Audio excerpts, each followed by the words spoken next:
Again, for having me here, and if I exceeded my minutes in the opening remarks, I will be very short now.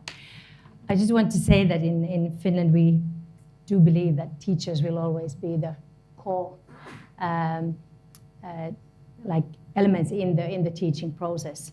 And the technologies should be the means and not the purpose for the education process. The educational pedagogy should be the foundation on which the technologies are being built. The Finnish teachers are highly educated, and that is the biggest element of our success in our education system. And they have actually been a bit slow in adapting technologies. But the way they are going is that they want to see that they actually add value. They don't want to introduce raw products into their teaching. So how we are doing it in Finland, we do have like hundreds of edtech companies and startups, but we do it with co-creation. So the schools are not being used as test beds, but they are sort of co-creation spaces where the input comes from the teachers, actually from the actual needs of where they need the technological elements to support their teaching. So the companies, the private, the public, the teachers are being brought together in the school environment and the pupils as well. And this is how they come from the needs. This also is part of the student-centeredness. They come from the needs of the students and of the teachers of where they need the technologies to sort of enhance the learning experiment.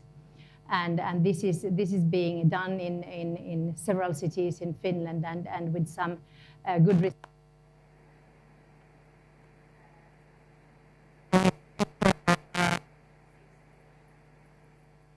Six Finnish smart cities, and there is some.